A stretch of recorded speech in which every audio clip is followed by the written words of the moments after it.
চালু করে দিছি।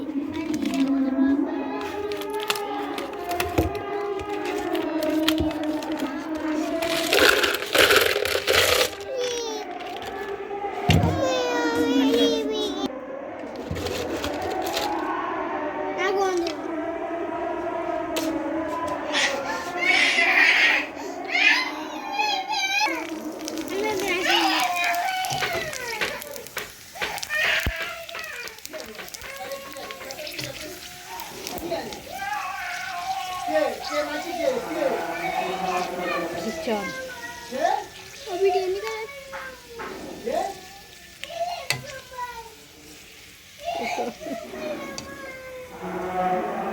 तो हारे फिर ना को हेलीकॉप्टर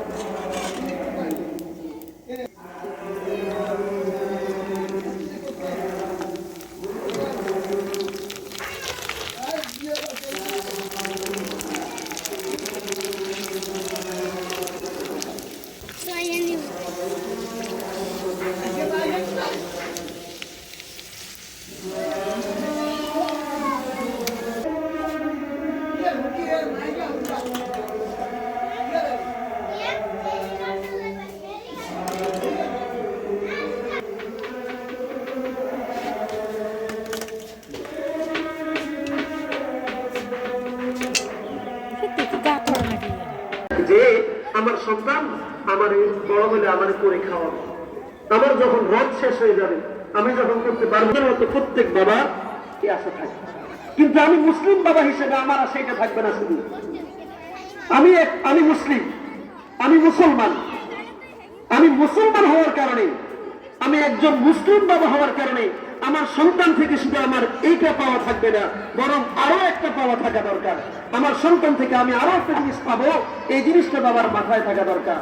সেটা হলো জানাজা পড়াইছে তার সন্তান, তার জন্য দোয়া করছে তার সন্তান, কিন্তু আমি কিনলেই আমি কি জন্য এমন সন্তান তৈরি করতে পারলাম না? আমার মৃত্যুর পরে জানাজা পড়ানোর জন্য অন্য লোককে ভাড়া করে আনা হচ্ছে।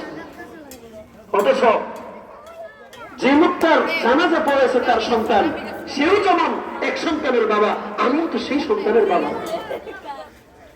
আমার মৃত্যুর পরে আমার কবরে বসে যাওয়ার জন্য কেন মসজিদ থেকে হুজুরকে কেন টাকা নিয়ে কবর নিতে হয়? কেন শিক্ষায় শিক্ষিত করে নাই, তাকে দিন শিখাই নেই, তাকে কোরআন শিখাই নেই। অথচ বাবা চাইলে কিন্তু সন্তানকে কোরআন হাদিস শিখাইতে পারে। কারণ সন্তান যখন ছোট থাকে তার মূল দায়িত্ব কার কাছে থাকে? বাবার কাছে না? তার সকল দায়িত্ব থাকে কার কাছে? বাবার কাছে।